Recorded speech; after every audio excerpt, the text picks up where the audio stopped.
Olá, olá, estamos de volta.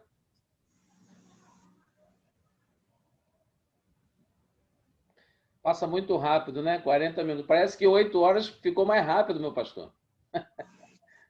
O Claudemir, Oi. só dar uma sugestão. Acho que há o conceito é um pouco mais comum assim para a gente estar estudando, né, assuntos teológicos sempre, mas eu acho que nem para todo mundo, para todo mundo nem sempre é tão. Travou, Marcos. Teu som travou.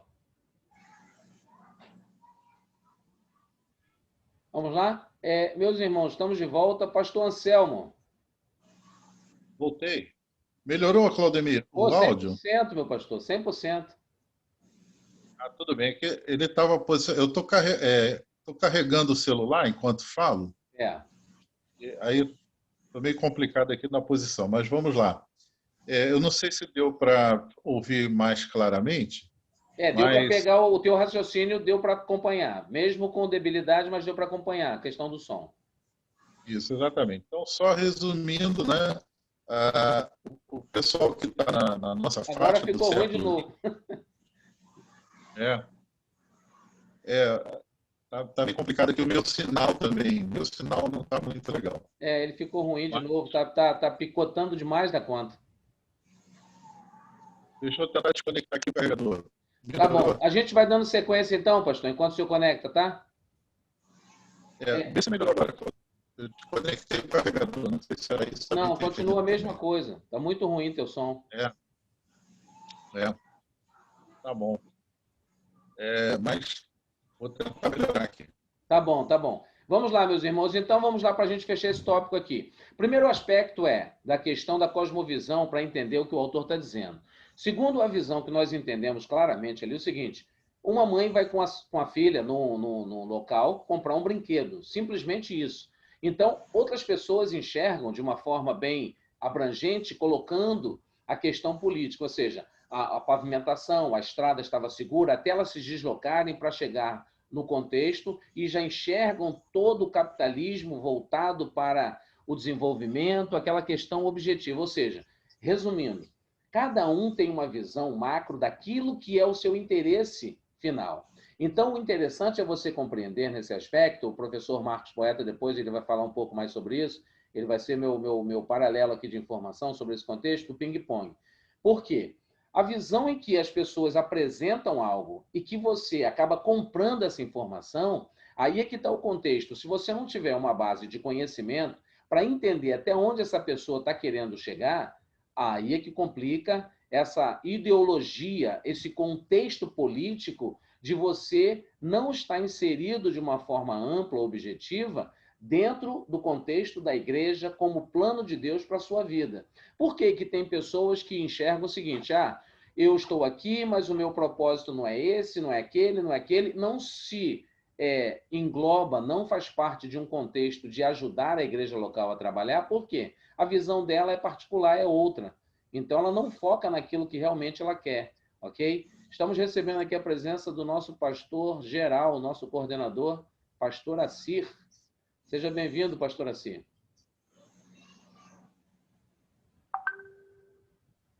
Olá, meus irmãos, Deus abençoe, Claudemir. Deus abençoe, querido, uma honra. Dá uma saudação para a turma. Meus irmãos, Deus abençoe a todos aí. Cheguei agora em casa, então vou participar com vocês um pouco aqui. Amém, amém. A gente está falando sobre a questão inicial, meu pastor, sobre a cosmovisão, tá? Então, dentro de um âmbito bem objetivo, bem simples, para as pessoas compreenderem, os irmãos entenderem, sobre a intenção e a objetividade de você entender, traçando o plano de Deus em relação à igreja, à salvação, de uma forma bem objetiva. Vamos lá? Segundo tópico aqui, voltando no slide, tá? A gente volta aqui. Eu vou pular esse tópico agora, que tem muito contexto de teoria, tá? Onde ele vai estar falando algumas questões teóricas e particulares dele. Vamos lá. Eu vou avançar para cá. Vamos lá. Política, enquanto tal, ajudou-me a compreender a ligação entre as ideologias e a heresia gnóstica da antiguidade, a qual alega que a fonte do mal não está em nossa rebelião contra Deus e sua palavra, e sim num problema estrutural da criação. Olha só o problema que os camaradas trouxeram. No ato de não estabelecer diferença entre estrutura da criação e seu sentido espiritual, os seguidores das diversas ideologias tendem a pressupor que a salvação vem da libertação da humanidade em relação a alguma faceta da criação de Deus. Concomitantemente, eles depositam sua confiança em alguma outra faceta da própria criação. Muitas outras pessoas me influenciaram ou desempenharam um papel mais direto na minha forma de pensar.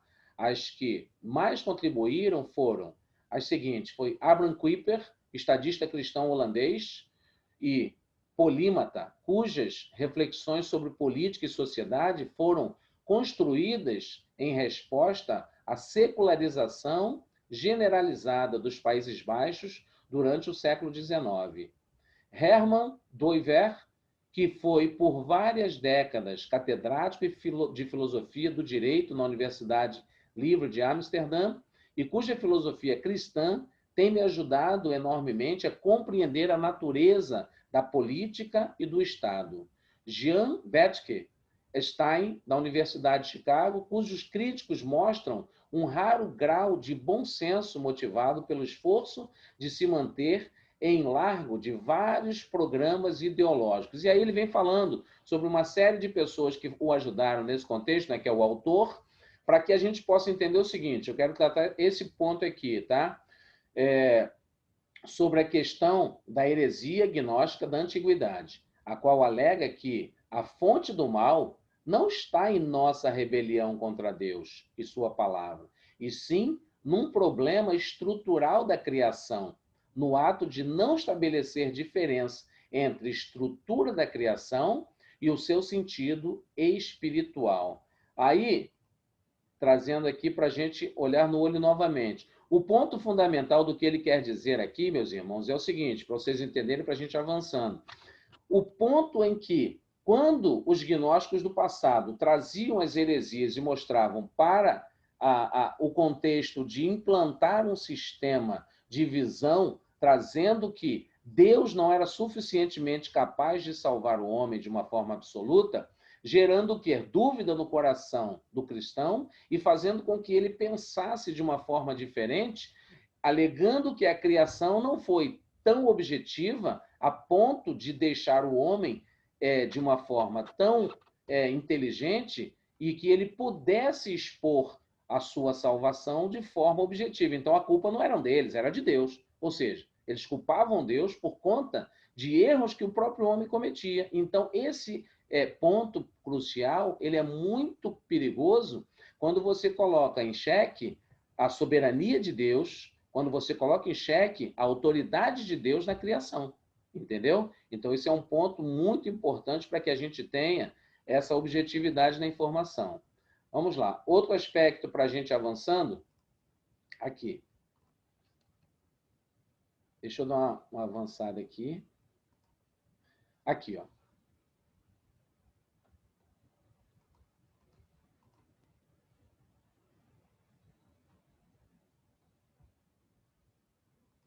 Isso aqui é a refutação, tá? Ideologia, a introdução. Vou fazer a introdução agora para a gente entrar no tópico. Aquilo era apenas um pano de fundo, tá?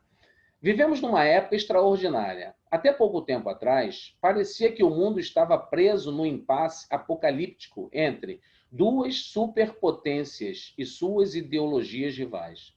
Durante os 40 anos da Guerra Fria, ambos os lados gastaram imensa energia tentando converter os corações e as mentes dos povos do mundo, seja ao comunismo, seja à democracia liberal. Embora considerações antiquadas sobre o interesse nacional tenham feito parte desse longo conflito da Guerra Fria, especialmente nos seus anos finais, foi singular no sentido de ter sido, antes de tudo, um choque entre ideias opostas. Durante esse período, uma deserção para o outro lado, como, por exemplo, as de Kim Philby, ou Askard Tchevchenko. Não era tanto uma questão de trair a pátria, quanto de declarar uma crença nos ideais que alimentavam o sistema político e econômico do país rival. Naquele contexto, toda a noção de lealdade à pátria tinha uma conotação diferente em relação a outros conflitos do passado. É bem verdade que a Guerra Fria não foi o primeiro conflito ideológico da história, mas foi provavelmente o que mais durou. Apesar disso, na era pós-Guerra Fria, se é que podemos chamá-la assim, a tradicional lealdade a esses conjuntos de ideias que, apropriadamente, podemos denominar de ideologias, vem sofrendo um abolo inédito. Um dos fatores mais drásticos foi o colapso do comunismo, que ocorreu rapidamente no final de 89, no leste europeu, e acabou levando à dissolução da própria... Deixa eu voltar aqui. Da própria União Soviética. Quem é que entende aí o processo? A União Soviética de 91. Embora para muitos de nós, do lado de fora, isso tenha sido uma surpresa, os que estavam ali dentro, especialmente os cristãos, pareciam entender que o sistema marxista-leninista não perduraria. Com efeito, é justo afirmar que, no final, a ideologia já estava morta, havia algum tempo, ao menos no coração do povo, em 1989. As aparências finalmente passaram a refletir a realidade viva da crença real das pessoas. Uma transição não menos dramática foi o fim inesperado e surpreendentemente rápido do apartheid na África do Sul, através da atuação de F.W. de Klerk e Nelson Mandela, que a gente conhece muito bem. Durante décadas, os africâners tinham crido ou tinham tentado convencer-se de que o método para resolver problemas numa sociedade plural era separar pela força os diversos grupos étnicos e permitir que cada um deles se desenvolvesse nos seus próprios termos, sob instruções políticas separadas. O apartheid era arraigado ainda no nacionalismo étnico que celebrava a glória da vida africana, sua história, seu idioma e até mesmo seu tipo particular de cristianismo reformado. Ao fim do apartheid, até os brancos na África do Sul estavam, em sua maioria, convictos de que essa política tinha sido altamente destrutiva. O que aconteceu com o apartheid fosse finalmente abolido foi nada menos do que a morte de um tipo de fé nacionalista. Então, a gente entender aqui o seguinte: esse contexto agora, meus irmãos, ele vai entrar sobre a questão da ideologia, como começa a surgir a ideologia nesse período, tá? Você entenda o seguinte: quando você tira o nacionalismo das pessoas e começa a faccionar a respeito de posições sociais, étnicas, culturais, você começa a levar as pessoas para um conflito de ideias e opiniões que não são mais nacionalistas, elas são centradas na vontade e no desejo de um grupo. E aí começam os problemas. Foi a questão do apartheid, onde ele explica bem claramente, onde Nelson Mandela tem o conflito, e tantos outros membros cristãos negros nos Estados Unidos, quando a gente vai falar da Rua Azusa, sobre o contexto do nascimento de vários outros tópicos, né, que se referem a pastores que eram negros, que não eram aceitos na comunidade branca por uma questão étnica racial, e aí entra um contexto ideológico sobre pensamentos. Aí começa a confusão na mente do povo. Eu queria agora fazer menção, aproveitar o pastor Assir. O senhor está aí, pastor?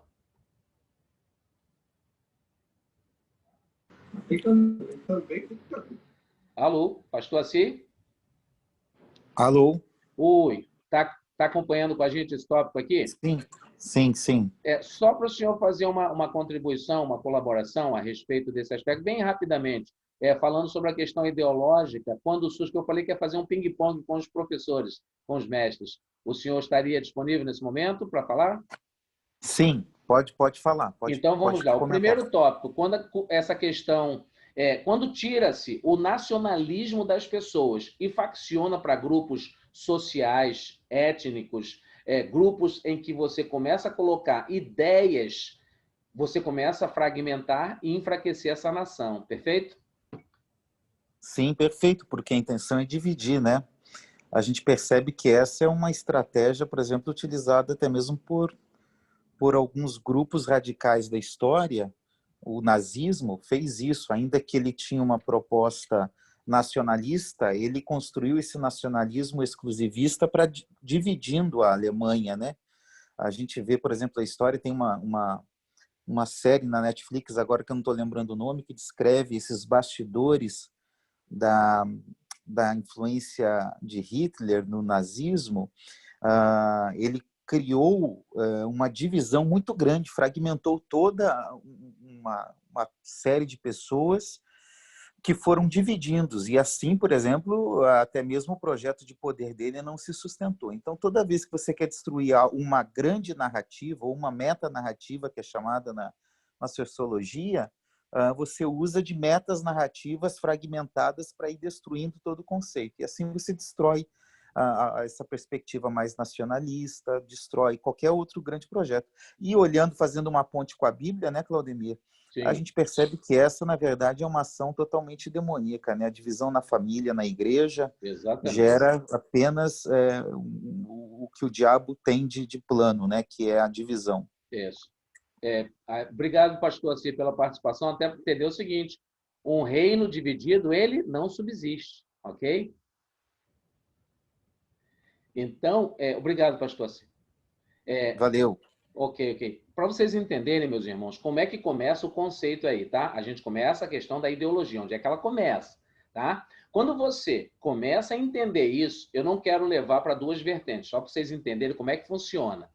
Quando Satanás, vou usar o âmbito espiritual, pegando o gancho que o pastor Assir falou, o pastor Dário daqui a pouco vai dar sua contribuição. Como é que uma igreja começa a ser fragmentada? Com fofoca, com inveja, com intrigas, com disse-me-disse, com grupinho ali, grupinho lá. A Maranata, quando eu cheguei na Maranata, eu ouvia dizer que era uma igreja de elite, só tinha rico na Maranata. E alguns de vocês já também devem ter ouvido aí. Quem já ouviu essa expressão aí? A Maranata é a igreja de rico. A Maranata é uma igreja de elite. Quem pode falar aí alguma coisinha sobre esse aspecto? Márcia Moreira, pode falar, Márcia. Campo Grande, fala, Márcia.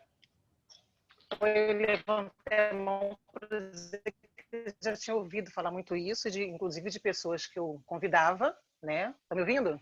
Tô ouvindo. A internet não está muito boa. Pessoas familiares, outros conhecidos que eu convidava, que eu vi que não era dessa forma, e as pessoas não iam para lá, não aceitavam ir, porque elas justamente falavam isso. Eu não vou lá não, porque eu não vou me sentir bem, já que lá é uma igreja de elite. Isso, alguém mais quer fazer esse acréscimo aí? Quer fazer algum comentário? Os mais antigos aí sabem da história, né? E aí, pastor Dário, o senhor gostaria de falar alguma coisa agora, meu pastor?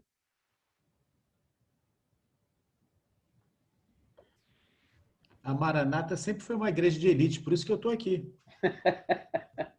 Contribuiu Somos bastante. a elite do Senhor. Não, eu acho que é o seguinte, esse conceito de cosmovisão é que é a chave para a gente entender todo esse processo ideológico, né? A verdade é que nós mesmos definimos as nossas cosmovisões, a maneira como a gente vê o mundo que nos cerca, né? A forma como a gente enxerga. Einstein dizia que tudo era relativo. Se você está dentro de um trem, você vê o mundo passar. Se você está fora do trem, você vê o trem passar. Então, a forma como você enxerga as coisas define exatamente aquilo que você traz para a sua vida, né? A ideologia de vida que você quer planejar para você. Quando você se deixa encher de informações que não são sustentáveis em sua base, você começa a ter uma cosmovisão fragilizada. E isso leva a você uma ideologia de vida capenga.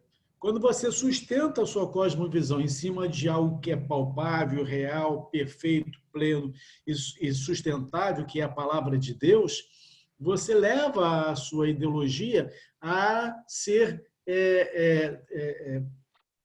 permeada, sustentada pelo aquilo que é o principal da nossa vida, é a palavra de Deus.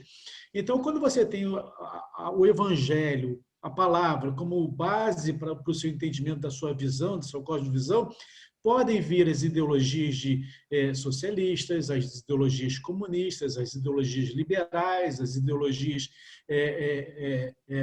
capitalistas, seja o que for, né? A gente vai entender que todas essas ideologias, para serem verdadeiras e aceitas por nós, precisam se encaixar dentro daquele princípio que é a palavra de Deus. Então, se não encaixa na palavra de Deus, aí, embora seja aceito como uma cosmovisão por diversas pessoas, para mim, em particular, não serve. Então, toda ideologia que não se encaixa na palavra de Deus, para mim, não tem sustentação. Então, se eu sou fraco, frágil, limitado, eu não posso usar a minha percepção da realidade como sendo base para a minha ideologia. Eu tenho que usar aquilo que Deus coloca diante de mim. Se Deus é soberano, pleno, criador de todas as coisas, ele sabe o que é o importante, né? Então, foco em cima daquilo que é o verdadeiro, que é a palavra de Deus. Amém, amém. Muito obrigado, pastor, pela contribuição. E para a gente pular desse tópico, irmãos, e passarmos para o segundo tópico, é o seguinte, para que você entenda o seguinte, dentro dessa cosmovisão, a questão da ideologia, percebam, se existir alguém começando a criar uma facção dentro da igreja, percebam que ela não tem uma cosmovisão bíblica cristã, ela tem viés de criar contenda e problema. A gente precisa orar, discernir e acabar exatamente com o problema na sua raiz. Não é fácil, não é tão simples, porém, com oração, com jejum e com a ajuda do Espírito Santo e com uma igreja forte, como a Maranata é, a gente consegue tirar os problemas e alcançarmos o objetivo final, que é caminharmos ao alvo, que é Cristo. Amém? Vamos lá. Claudemir, olá. Só colocar nesse livro que o pessoal a gente vai estar estudando, só colocar uma citação da definição do autor sobre cosmovisão. Olha, uma cosmovisão, ou que os alemães chamam, aí tem um nome lá estranho alemão, não é ainda um modelo teórico passível de verificação ou refutação. Daí está lá na página 9, pelos meios comuns de demonstração. É uma visão pré-teórica, arraigada num compromisso religioso básico em interação com a experiência ordinária da vida. Então, a cosmovisão que está sendo falado aí, ela tem a relação, ela é anterior à teoria, ela é como te faz enxergar, entendeu? Como eu enxergo o mundo, né? Então, isso daí é o que a gente chama de cosmovisão, ela é pré-teórica. Ok. Obrigado pela contribuição, professor Marcos. Para quem não te conhece, acho que o pastor Assir não te conhece. Pastor Assir, o professor Marcos é de Jacarepaguá e é poeta e filósofo. Amém. E é um dos professores... Eu conheço, sim. Já li uma obra dele, inclusive. Então já está famoso. Pastor Assir conhece, já está famoso, Marcos. Deus abençoe. Amém. Deus abençoe. Vamos avançar, queridos. Vamos lá, senão a gente não sai do lugar. E a hora avança, né? Vamos lá, falamos aqui sobre essa questão de Mandela, mais embaixo, vamos avançar. Deixa eu voltar aqui. Deixa eu dar um ESCzinho aqui. Opa. Voltou. Aqui. Opa, cheguei no ponto agora crucial. Direita e esquerda no debate político contemporâneo. Aí está muito mais objetivo, tá? Ó.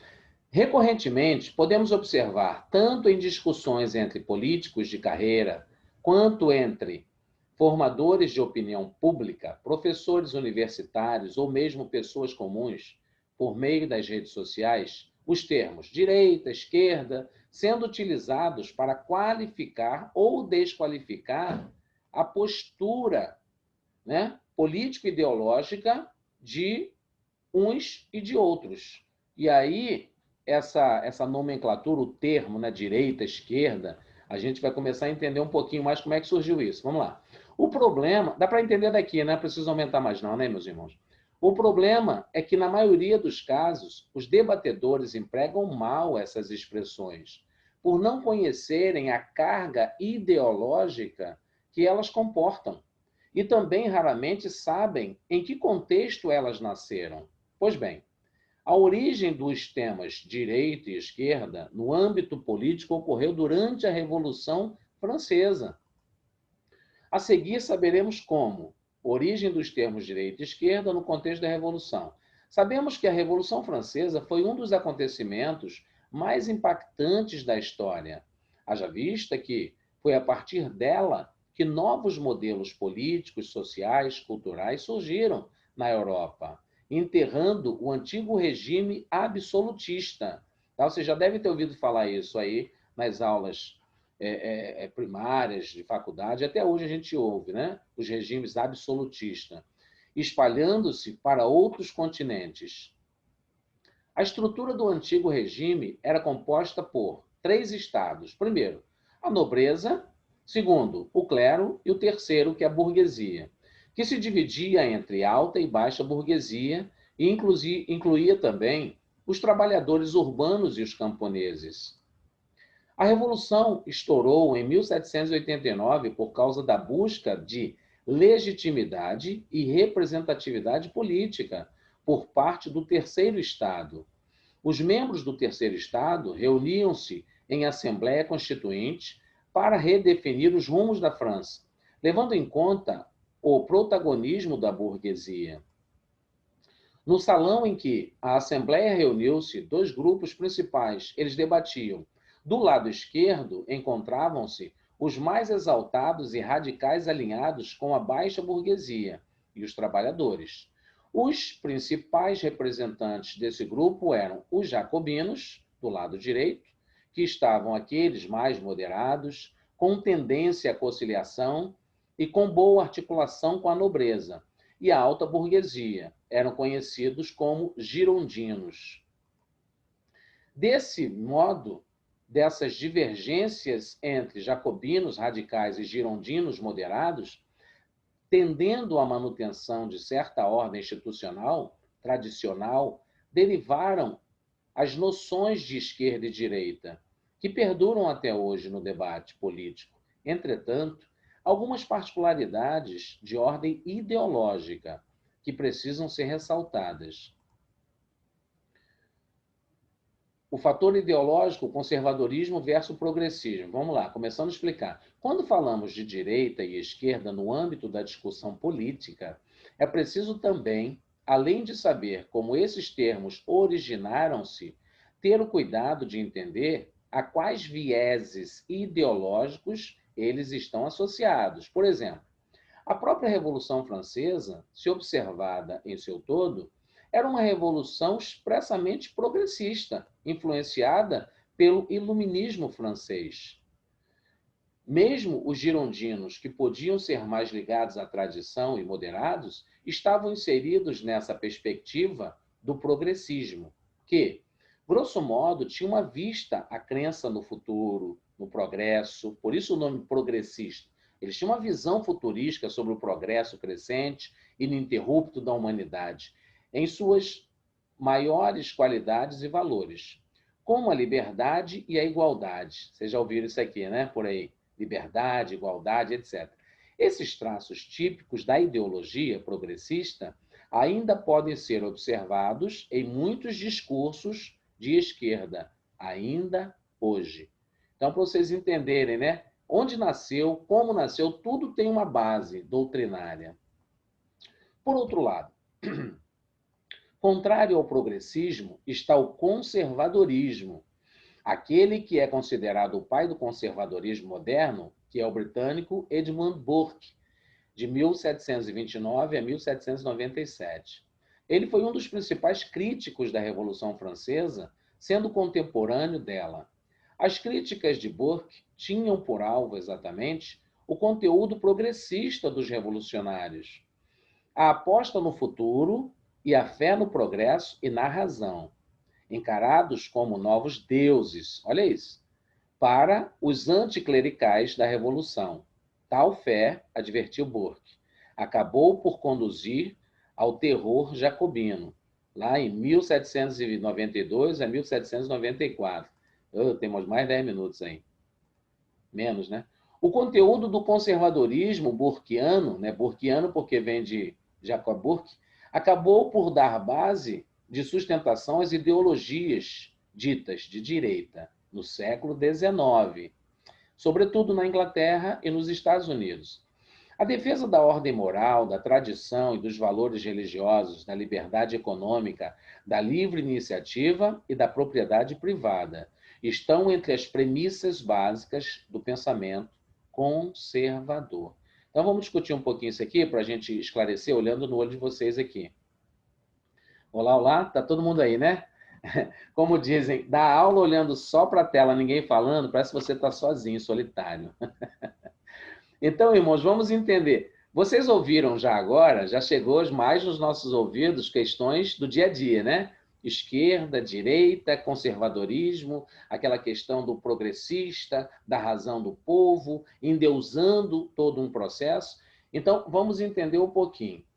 Quando surge uma ideologia, e pelo fundamento que ela tem, a gente precisa compreender qual é a sua fonte, qual é o seu meio, qual é, o seu destino, o que eles pensam, onde eles querem chegar com isso tudo. Aí você consegue extrair de um todo, da macrovisão que Deus nos dá, o contexto para fragmentar o processo de entendimento cultural.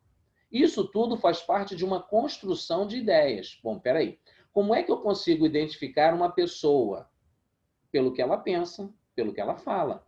E eu vou dizer, ela é intelectual, ela não é intelectual. Ela é mais voltada para o viés de esquerda ou para o viés de direita. Apenas pelas expressões de pensamento que ela coloca. Eu sempre ouvi uma frase, quando eu era mais novo, que diz o seguinte: procure conhecer bem com quem você vai andar, com quem você vai namorar, com quem você vai casar, porque depois não adianta reclamar.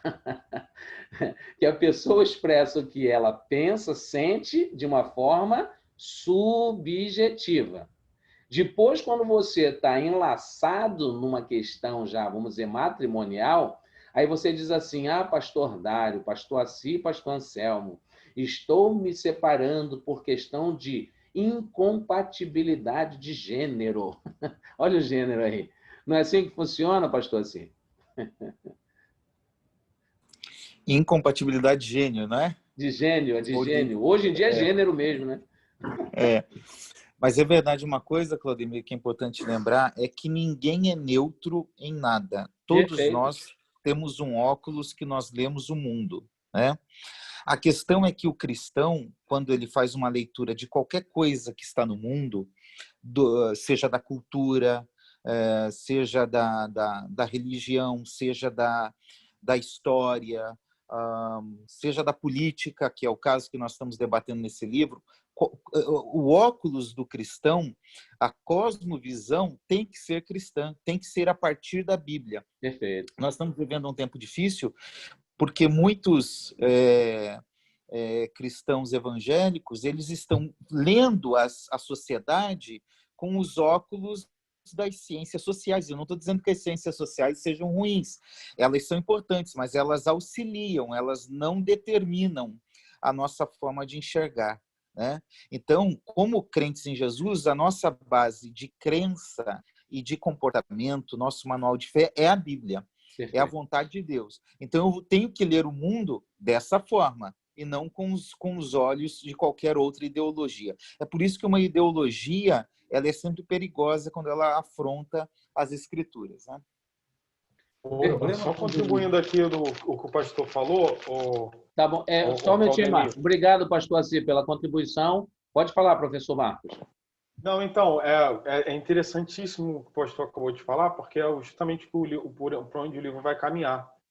Falando das ideologias, vai falar que vai ter um capítulo, não sei se é o próximo, que ele vai comparar a ideologia com a idolatria. Isso. Né? Então, toda ideologia tende a reproduzir a questão do pecado relacionado à idolatria, né? Então, Exatamente. a ideologia, só para fazer aquela distinção, cosmovisão é é pré-teórico, né? E a ideologia, ela é uma visão fragmentada, como o próprio Claudemir leu em algum momento aí. Então, ela é uma visão que ela tende a ser uma visão que, aliás, ela é uma visão incompleta, né? Porque, por exemplo, se você pega o marxismo, né? A gente olha o mundo pelo viés do marxismo. Ali é uma visão econômica, né? Economicista e política do mundo. Mas existem outras visões. Existe a visão cultural, a visão religiosa, então. Enfim, então, né? só para concluir, é que ideologia é uma visão fragmentada e tende a reproduzir a idolatria, como vai ver nos próximos capítulos aí. Perfeito. Obrigado, Marcos. Pastor Dário, o senhor quer falar?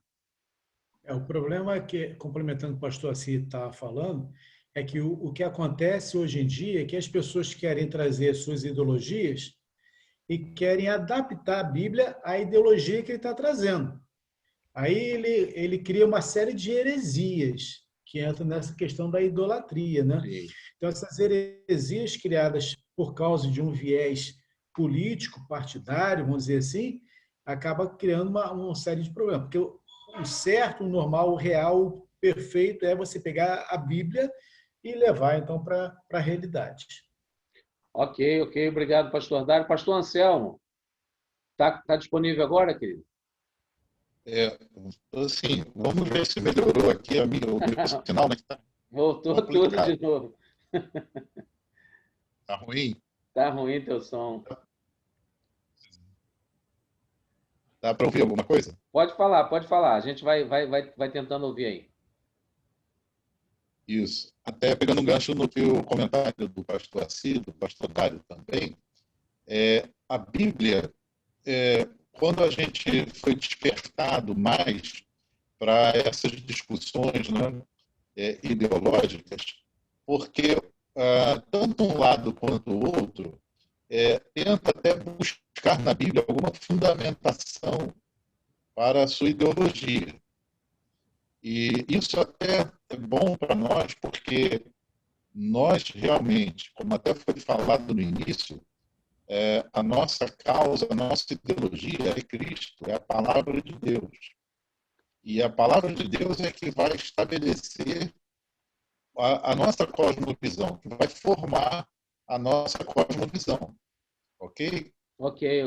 Então, por exemplo, quando a gente vê Jesus falando a parábola dos talentos, se a gente for raciocinar e pensar bastante sobre como as pessoas são diferentes, né, na sua responsabilidade, na sua capacidade, no seu interesse, isso bate de frente com certa ideologia que gostaria que todos fossem iguais, todos tivessem a mesma oportunidade, uma vez que eliminasse essa suposta injustiça,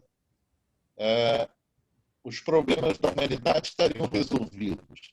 Perfeito. Mas não basta isso, porque as pessoas são diferentes.